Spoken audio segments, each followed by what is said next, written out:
കുറെ നാള് എറണാകുളത്ത് തന്നെ ഇങ്ങനെ നിൽക്കുക. അപ്പോഴത്തേക്കും ഒരു ദിവസം ഒരു വീഡിയോ കോളില് ഇപ്പൊ കാണുന്ന അമ്മയില്ലേ രേണുസുതി,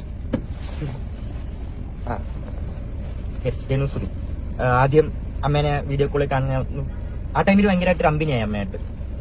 സൂപ്പർ ആയിരുന്നു ആ ടൈമിൽ. അപ്പം അങ്ങനെ ഒരു ദിവസം അമ്മ ഞങ്ങൾ എറണാകുളത്ത് എത്തുമായിരുന്നു. ഞങ്ങളെ ആദ്യം ഞാൻ കാണാൻ വന്ന് ഇങ്ങനെ കണ്ട് ഭയങ്കരമായിട്ട് കമ്പനിയായി. മനസ്സിലായി? അങ്ങനെ ഒരു ഭയങ്കര കമ്പനിയായി. ഇങ്ങനെ ഒരു ഇതില്ല, ഭയങ്കര കമ്പനിയായി. പിന്നെ അച്ഛനും ഇങ്ങനെ എൻ്റെ അടുത്ത് വന്നിട്ട് ഇങ്ങനെ ഒരു ദിവസം എൻ്റെ അടുത്ത് വെച്ച് ഇങ്ങനെ ഞാൻ കല്യാണം കഴിക്കട്ടെ, എന്നൊക്കെ എന്താണ് പറയാനുള്ളത്? അച്ഛന് ഇഷ്ടമാണോ? ഞാൻ ഇങ്ങനെ വെച്ചാൽ അച്ഛന് ഇഷ്ടമാണോ നമുക്ക് ആ രീതിയിൽ പറഞ്ഞു. അപ്പൊ അങ്ങനെ കൊല്ലത്തെ വീട്ടിലൊക്കെ വന്ന് ഇവിടെ സംസാരിച്ച്, വല്യമ്മയൊക്കെ ആയിട്ട് സംസാരിച്ച്. അല്ല, അതിൻ്റെ ഇടയ്ക്ക് ഇത് കിടന്നിട്ടുണ്ട്.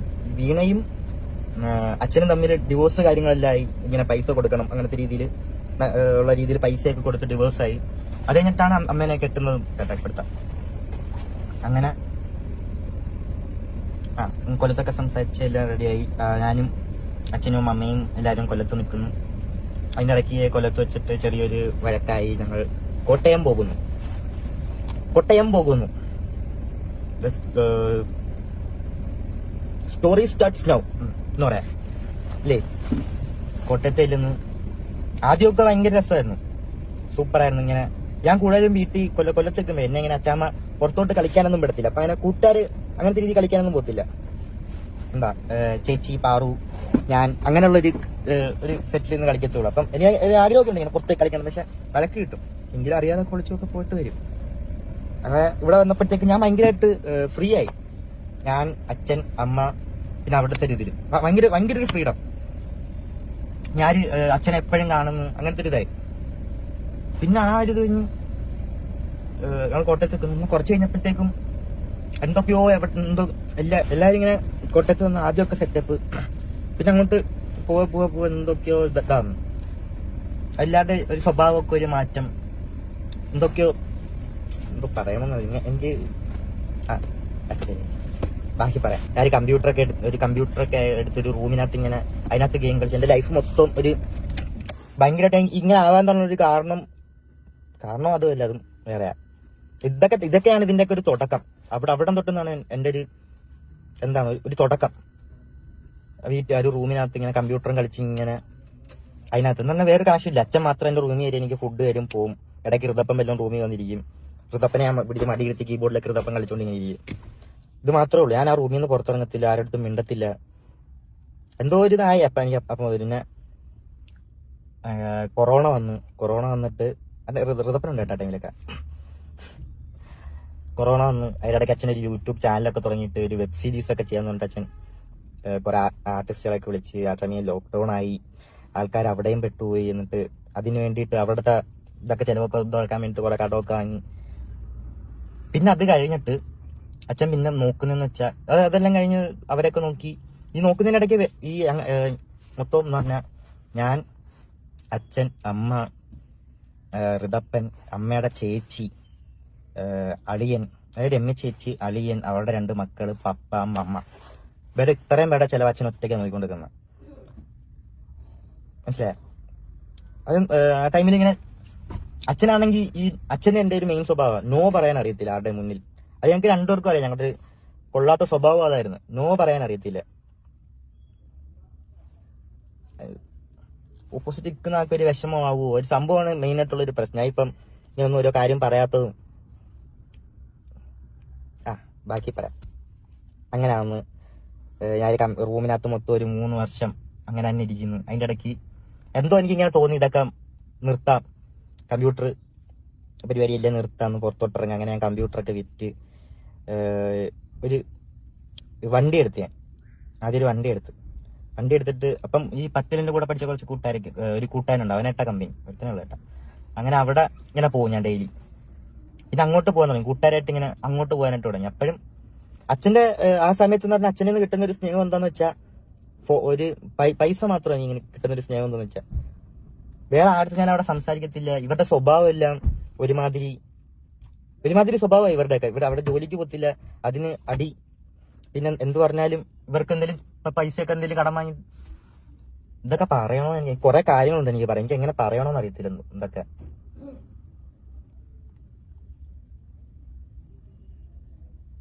കുറെ ഇതൊക്കെ ഉണ്ടായിരുന്നു. ഇങ്ങനെ പറയണ്ടേന്ന് അറിയത്തില്ല, മനസ്സിൽ എനിക്ക് ഇങ്ങനെ പുറത്ത് കൊണ്ടുവരണമെന്ന് അറിയത്തില്ല.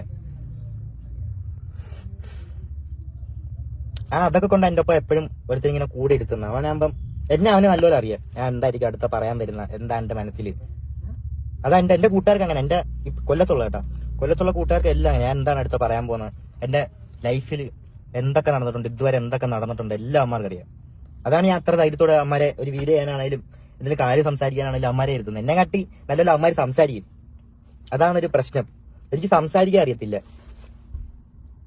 പിന്നെ എവിടെ നമ്മള് അങ്ങനെ പോകുന്നു, അങ്ങനെ ഒരു ലൈഫ്, അങ്ങനെ കൂട്ടുകാരത്ത് മാത്രം ഒരു കണക്ഷൻ ഇല്ല വീട്ടുകാർ, ഇങ്ങനെ പുറത്തു പോകുന്നു കൂട്ടുകാര് അങ്ങനെ നടക്കുന്നു. മൊത്തത്തിൽ ഒരു റൂമിൽ ഇരുന്നൊരു വട്ടായി പോയിരുന്നു, ആരും ഇല്ല, ഇങ്ങനെ ഗെയിമും കളിച്ചിങ്ങനെ സംസാരിച്ചിങ്ങനെ ഇരിക്കുന്നു. അയാൾക്ക് ഇങ്ങനെ കൂട്ടുകാരൊക്കെ ആയി കുറച്ച് എന്താ പറയണ്ട, കുറച്ച് ബാഡ് ഹാബിറ്റ്സ് ഒക്കെ തുടങ്ങി, കുറച്ച് ഡ്രഗ്സ് ഒക്കെ യൂസ് ചെയ്യാൻ തുടങ്ങി ഞാൻ. പിന്നെ അന്ന് വലിയ ഇതില്ലാതെ അങ്ങനെ വലിയ ഇതൊന്നും ഇല്ല, കുഴപ്പമൊന്നുമില്ല, അങ്ങനെ അത്ര അഡിക്റ്റഡ് ഒന്നും ഇല്ല, ഇങ്ങനെ പൊക്കോണ്ട് വെക്കുന്നു. അതിനിടയ്ക്ക് ഒരു ദിവസം ഒരു ദിവസം ഞാനും അച്ഛനും ഷൂട്ടിനാണേലും ഞാനും അച്ഛനും സംസാരിക്കുന്നത് ഭയങ്കരമായിട്ട് എപ്പോഴാന്ന് വെച്ചാൽ ഞാനും അച്ഛനും ഷൂട്ടിന് പോകുമ്പോൾ ഞാനും അച്ഛനും മാത്രമേ ഉള്ളൂ. അപ്പൊ ഞാനും അച്ഛനും ഇങ്ങനെ ഇരുന്ന് സംസാരിക്കും ഓരോ കാര്യങ്ങൾ, ആ കോട്ടയത്തെ ആണെങ്കിലും ഇങ്ങനത്തെ കാര്യങ്ങളും എല്ലാം ഇങ്ങനെ സംസാരിക്കും. അപ്പോഴും ഒരു കാര്യം പറയാൻ വിട്ടു. അപ്പൊ ഇങ്ങനെയൊക്കെ നിൽക്കുന്ന സമയത്ത് ഞാനൊന്ന് കൊല്ലത്ത് ചോദിച്ചായിരുന്നു, വിളിച്ച് ഞാൻ കൊല്ലത്ത് വന്ന് നിൽക്കട്ടെ. അപ്പം അവരങ്ങനെ സമ്മതിച്ചില്ല. അന്നോട്ട് എനിക്ക് പിന്നെ ഭയങ്കരമായിട്ട് ഇങ്ങനെ എനിക്ക്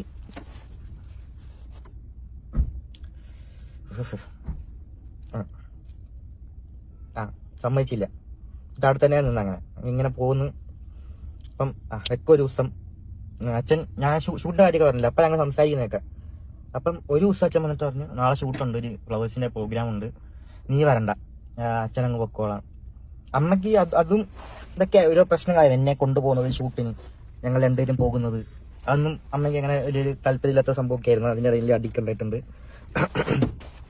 എന്തോ ആർക്കും എന്നെ അങ്ങോട്ട് ഇഷ്ടമല്ലായിരുന്നു, അങ്ങനെ ഒരു അട്ടായി പോയിരുന്നു. അങ്ങനെ അപ്പോഴും എനിക്ക് എന്തെങ്കിലുമൊക്കെ എന്റെ വിഷമങ്ങളാണെങ്കിലും എന്തെങ്കിലും പറയാനായിട്ടാണെങ്കിലും എനിക്ക് വിളിക്കാനായിട്ടും അച്ഛനെന്ന് ഒരാളുണ്ട്. എനിക്ക് എന്തൊക്കെ ചെയ്തെന്ന് പറഞ്ഞാൽ, എനിക്ക് എന്തൊക്കെ വിഷമമുണ്ടെന്ന് പറഞ്ഞാലും എനിക്ക് ഒരാളെ വിളിക്കായിരുന്നു. അച്ഛൻ എന്തൊക്കെ ചെയ്താലും എനിക്ക് വിളിക്കായിരുന്നു. ആ ഒരു ധൈര്യം ഇങ്ങനെ ഭയങ്കരമായിട്ട് എനിക്ക് ഉണ്ടായിരുന്നു. ഒരു ദിവസം ഷൂട്ടിന് പോകണ്ടെന്ന് പറഞ്ഞിട്ട് പിറ്റേ ദിവസം രാത്രി വിളിച്ചിട്ട് എൻ്റെ അടുത്ത് പറഞ്ഞിട്ട് രാവിലെ ഒരു 4 മണിക്ക് ആകുമ്പോൾ വരും, നീ എന്നെ ഒന്ന് ചങ്ങനാശ്ശേരി ഒന്ന് വിളിക്കാൻ പറഞ്ഞു. ഓക്കെ, അങ്ങനെ 4 മണിയായപ്പം വിളിച്ച് ഫോൺ എടുത്തില്ല. എന്നിട്ട് ഞാൻ കിടന്നു തുടങ്ങി. ഞാൻ വിചാരിച്ച് അച്ഛനെപ്പോഴും ഷൂട്ടിനൊക്കെ പോയിട്ട് ഉറങ്ങിപ്പോകുന്ന സ്വഭാവമുണ്ട്, അപ്പം ഞാൻ ഫോൺ എടുക്കത്തില്ല എന്നുള്ളൊരു ഇതായി. ഞാൻ വെച്ചാൽ കിടന്നുറങ്ങാം, രാവിലെ എന്തായാലും വരും. അപ്പം കിടന്നു തുടങ്ങി. എന്നെ അമ്മ ഒന്ന് ഇങ്ങനെ തട്ടി എണീപ്പിച്ചിട്ട്, ഇതാരാ നീ, അച്ഛനെന്തോ പറ്റിയെന്ന് തോന്നുന്നു, ഒന്ന് വിളിച്ചു നോക്കാം. ഞാനിപ്പം എണീക്കുന്ന നേരെ അച്ഛൻ്റെ ഫോണിലോട്ടൊക്കെ വിളിക്കുന്നു.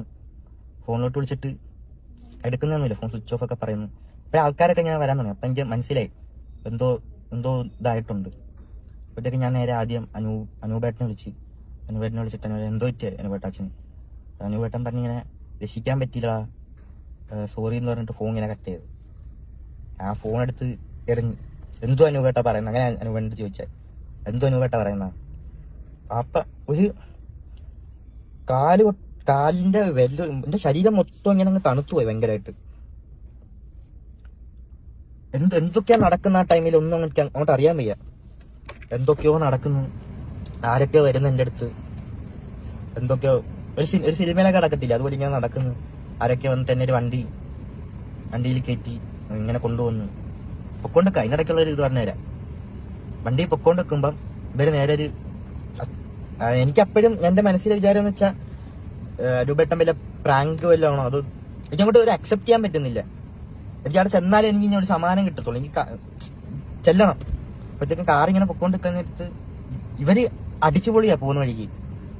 ഒരു 5 സ്റ്റാർ ഹോട്ടലിൽ ഞാൻ ഇങ്ങനെ ഇരിക്കുക, എന്തോ ചെയ്യണമെന്ന് അറിയത്തില്ല. എനിക്ക് എന്റെ മനസ്സിലെ വരുന്നതെന്ന് വെച്ചാൽ ഞാൻ അങ്ങോട്ട് എന്തോ ചെയ്യും, ഋതപ്പനെ ഞാൻ ഇങ്ങനെ നോക്കും. ഇതൊക്കെ ഭ്രാന്തടിച്ച് ഇങ്ങനെ എന്തോ ചെയ്യണമെന്ന് അറിയത്തില്ല. സ്റ്റക്കായി ലൈഫ് ഇങ്ങനെ നിൽക്കുക, എന്തോ അങ്ങോട്ട് അങ്ങനെ ഒന്നും അറിയത്തില്ല, ഇങ്ങനെ നിൽക്കുക. ഇവര് 5 സ്റ്റാർ ഹോട്ടലിൽ കയറി ഫുഡ് കഴിക്കുന്നുണ്ട്, തുപ്പലിറക്കാൻ പറ്റുന്നില്ല എനിക്ക്, ഒന്നും മിണ്ടാതെ. എനിക്ക് അന്നോട്ട് തുടങ്ങിയത് എനിക്കൊന്നും റെസ്പോൺസ് ചെയ്യാൻ പറ്റുന്നില്ല, എനിക്ക് ഒന്നിനോടൊന്നും. ഭയങ്കരമായിട്ട് ഒറ്റയ്ക്ക് ഇങ്ങനെ എന്തോ ആയിപ്പോയി. ഞാൻ ഹോട്ടലിൽ കയറുന്നു, ഫുഡ് കഴിക്കുന്നു, വീണ്ടും പോകുന്നു, ആശുപത്രി എത്തുന്നവരാൻ ചിന്തിക്കും ഇതൊക്കെ ഒരു പ്രാങ്ക് എന്നായിരിക്കണേ, അങ്ങനെ എന്തെങ്കിലും ആയിരിക്കണേ. പക്ഷെ പോകുന്ന വഴിക്ക് ഒരു ന്യൂസ് ഇട്ടേക്കുക, ന്യൂസിനകത്ത് കണ്ട്. പക്ഷെ എനിക്ക് അപ്പോഴും എനിക്ക് അങ്ങോട്ട് അക്സെപ്റ്റ് ചെയ്യാൻ പറ്റുന്നില്ല. എന്തോ നേരെ ചെന്ന ആദ്യച്ഛനെ അവിടെ പോയി കണ്ട് ഇങ്ങനെ അകത്ത് ഒരു ആൾക്കാരൊക്കെ ഉണ്ട്. ഇങ്ങനെ കൊണ്ടുവന്ന് ഒരു റൂം ഇങ്ങനെ തുറന്നപ്പോഴത്തേക്കും ഇങ്ങനെ ഒരു തുണി ഇങ്ങനെ മാറ്റി കാണിച്ചു.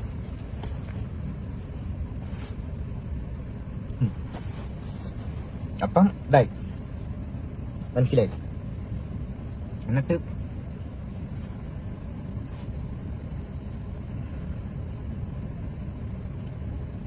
എന്തോ ചെയ്യണമെന്ന് ഇങ്ങനെ അറിയത്തില്ലായിരുന്നു. അങ്ങോട്ട് എന്തോ ഇതാവും, ആരുണ്ട്, എന്തിനു വിളിക്കും, അങ്ങനെ നിൽക്കാൻ നേരത്തെ അനുവേട്ടം വന്നിട്ടുണ്ടാ അങ്ങോട്ടുള്ള കാര്യങ്ങളെല്ലാം നോക്കിക്കോളാം, ഇതിന്റെ പരിപാടികളെല്ലാം നോക്കിക്കോളാം, എന്താന്ന് വെച്ചാൽ അവർ ചെയ്യാൻ പറഞ്ഞു. അങ്ങനെ അവരതൊക്കെ ചെയ്യുന്നു.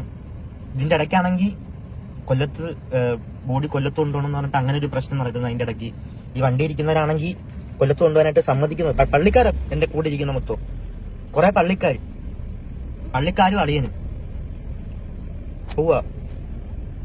ഇവരാണ് എന്റെ ഫോണൊക്കെ വാങ്ങിയേക്കുന്നു, പറഞ്ഞാൽ മതി, പറ്റത്തില്ല, അങ്ങനെ ഇങ്ങനെ. എന്നിട്ട് ഞാൻ എറണാകുളത്ത് നിന്നപ്പോഴത്തേക്ക് അനുപ എന്റെ അടുത്ത് കാര്യം എനിക്ക് കൊല്ലത്തുകൊണ്ട് കാണിക്കണം. ഞാൻ ആ സ്റ്റാൻഡിൽ നിന്നിട്ട് രാത്രി കൊല്ലത്തുകൊണ്ടൊക്കെ കാണിച്ച് തിരിച്ചു വന്നു. പിന്നെ എനിക്ക് സത്യം പറഞ്ഞാൽ എന്തോ ചെയ്യാം, എന്തോ അങ്ങോട്ട് ഒന്നും ഇതില്ലായിരുന്നു. ഇത് അനുപേട്ടം വന്നിട്ട് ഇങ്ങനെ ഇതാക്കി. പിന്നെ ഒരു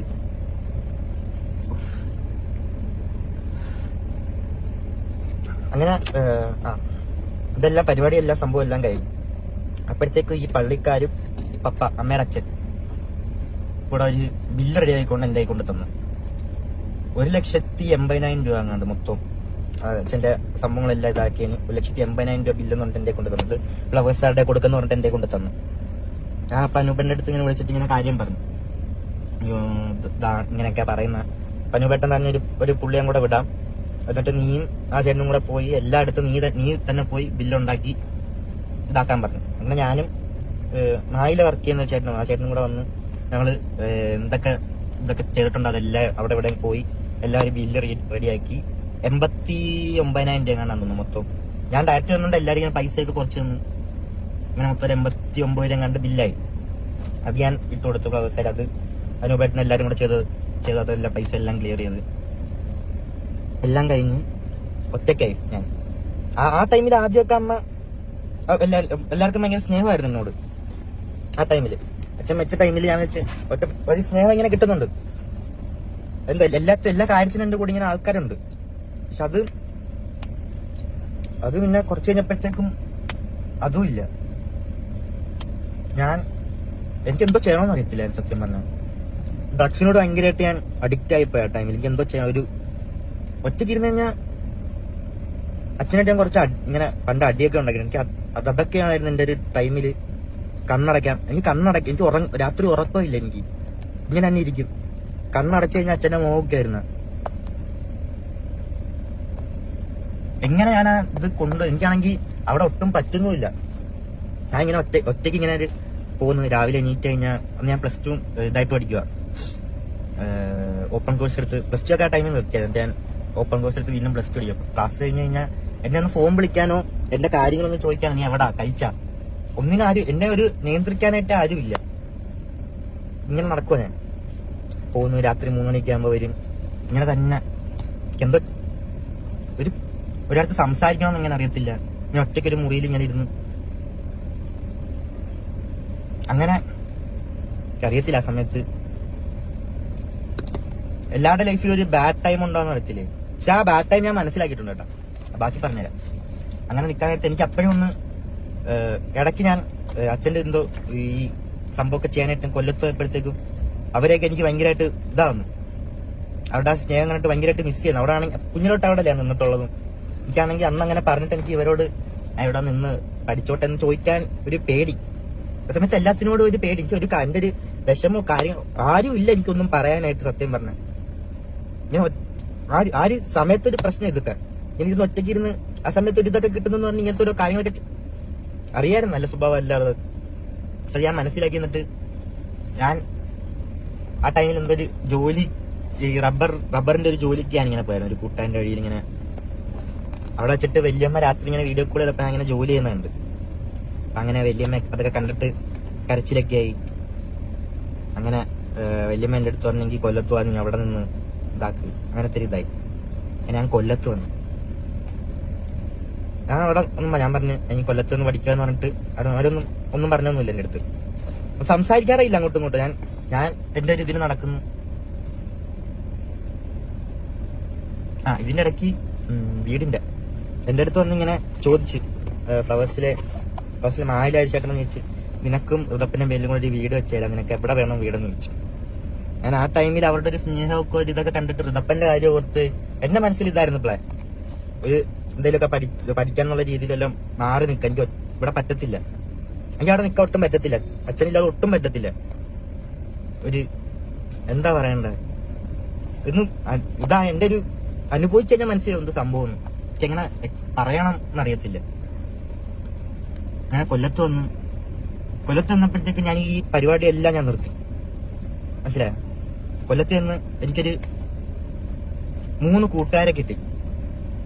പണ്ടോട്ടുള്ള കൂട്ടുകാരാ. എന്റെ കുഞ്ഞിലോട്ട് ഞാൻ കൊല്ലത്ത് പഠിച്ചോണ്ടിരുന്നപ്പം ഉള്ള കമ്പനിയാ. അവരുടെ പേര് എനിക്ക് ഒരിക്കലും പറയാതിരിക്കാൻ പറ്റത്തില്ല.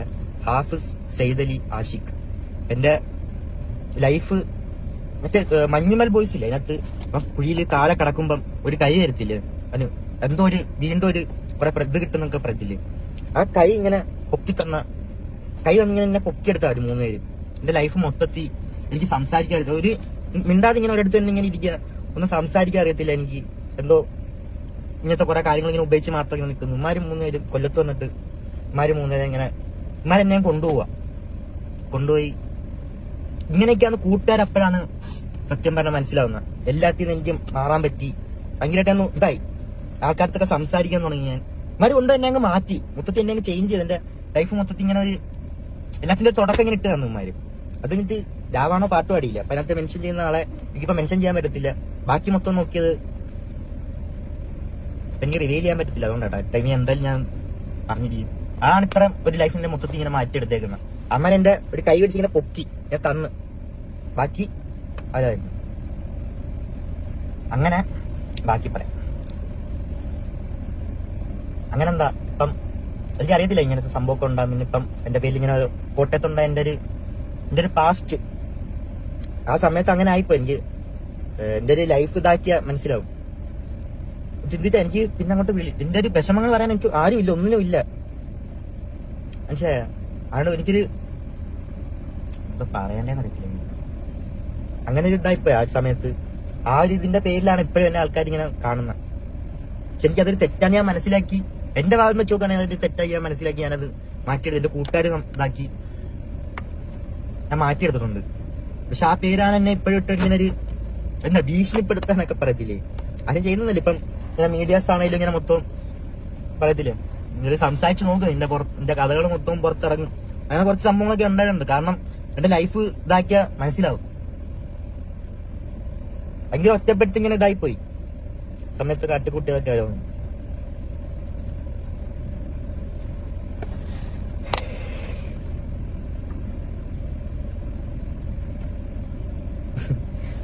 അങ്ങനെയൊക്കെ ഇവര് വന്ന് ഇവിടെ വന്ന് ഓക്കെ ആയി ഇങ്ങനെ പോകുന്നു. എന്താവും അങ്ങോട്ട്, എന്തൊക്കെയാണ് ഇനി അങ്ങോട്ട് ഒന്നും അറിയില്ല. ഇതൊക്കെ എന്താ ഒരു ചോദ്യം എന്തായാലും വരും. ഇതൊക്കെ നിനക്ക് എപ്പോഴാണോ പറയാണ്ടെങ്കിൽ ബ്രോ ഞാൻ എന്തൊക്കെ പറയാം, എനിക്ക് സംസാരിക്കാൻ ഞാൻ ഒരു റൂമിൽ മാത്രം ഇങ്ങനെ എനിക്ക് അറിയത്തില്ല. ഇങ്ങനെയൊക്കെ ആയിപ്പോയി. എന്തോ ഇപ്പൊ പറയാനൊക്കെ തോന്നി ഇങ്ങനത്തെ കാര്യങ്ങൾ. എന്റെ ലൈഫ് സ്റ്റോറി എനിക്ക് ഇങ്ങനെ പറയണമെന്നുണ്ടായിരുന്നു. ഇതൊക്കെ കേട്ടിട്ട് ചിലവർക്ക് എന്നോട് എന്താണ് ഒരു ഇഷ്ടമൊക്കെ കുറയാൻ പോവാം. എന്നെ സപ്പോർട്ട് ചെയ്യുന്നവർ എപ്പോഴും ഇതുപോലെ സപ്പോർട്ട് ചെയ്യാൻ. എന്താവുന്ന അറിയത്തില്ല അങ്ങോട്ട്. എന്തായാലും നോക്കാം. ഇപ്പൊ ഓക്കെയാണ്, ഒരു കാര്യമില്ല. ഞാൻ കൊല്ലത്ത് ഹാപ്പി ആയിട്ട് ഇപ്പൊ പോവാ. പിന്നെ അമ്മയുടെ കാര്യം ഇപ്പൊ നോക്കുകയാണെങ്കിൽ അമ്മ അങ്ങനെ പോകുന്നത് എനിക്ക് എന്താ ഞാൻ ഇപ്പൊ മനസ്സിലായി. ആ ഒരു കണക്ഷനാണ് ഞങ്ങള്. അമ്മ വിളിക്കുന്ന വെച്ചാൽ അമ്മ എന്തെങ്കിലും അമ്മയുടെ കാര്യത്തിന് എന്തെങ്കിലുമൊക്കെ ഒരു കണക്ഷൻ ഇല്ല അങ്ങനെ ഞങ്ങൾ തമ്മില്. എന്തെങ്കിലും ഒരു ആവശ്യം അങ്ങനത്തെ ഒരു ഇത് മാത്രമേ ഉള്ളൂ.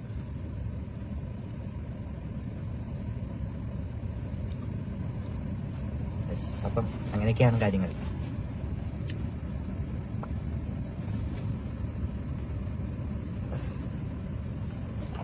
എനിക്ക് എന്തൊക്കെയോ കാര്യങ്ങൾ കുറെ കാര്യങ്ങൾ പറയാൻ വിട്ടിട്ടുണ്ട്. എനിക്കിങ്ങനെ പറഞ്ഞില്ല, ഇങ്ങനെ ഓർമ്മ വരുന്ന ഓരോ കാര്യങ്ങളൊക്കെ ഞാൻ ഇങ്ങനെ പറയുന്നതേ ഉള്ളൂ.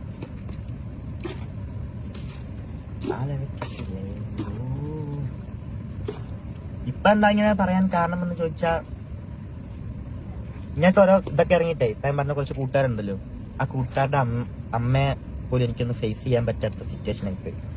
അവരും എല്ലാരും ഇപ്പൊ എന്നെ അങ്ങനെ ഒരു ചെറുക്കൻ അങ്ങനത്തെ രീതി കാണണമെന്ന് അതൊക്കെ ഒരു ഫീൽ ആവുന്നു ഭയങ്കരമായിട്ട്. ഇതൊക്കെ കൊണ്ട് പറയാന്ന് വിചാരിച്ച്. ഇതൊക്കെയാണ് എന്റെ ലൈഫ് സ്റ്റോറി. എന്താണേലും നോക്കാം. ഇപ്പം ഇത്രയൊക്കെ ആയില്ലേ, ഇത്രയൊക്കെ അനുഭവിച്ചില്ല, ഇത്രയൊക്കെ കാര്യങ്ങൾ പഠിച്ചില്ല. ഇനി എന്നെ കൊണ്ട് പറ്റും, ഞാൻ ഒറ്റയ്ക്ക്. അപ്പം ഈ വീഡിയോ കണ്ടിട്ട് എന്താന്ന് വെച്ചാൽ നിങ്ങൾ തന്നെ ഇതാക്കുക. എനിക്ക് തോന്നുന്നുണ്ട് ഞാൻ മൊത്തം പറഞ്ഞിട്ടില്ല, ഒരു 20% എന്നെ കൊണ്ട് പറയാൻ പറ്റിയിട്ടുള്ളൂ. ഒന്ന് മനസ്സിലാക്കിയെടുക്കട്ടെ, എന്നെ കൊണ്ട് പറ്റാത്ത ഈ ഒരു അറിയത്തില്ല. അപ്പം താങ്ക് യു ഗൈസ്. അപ്പം കാണാം നമുക്ക് വീണ്ടും.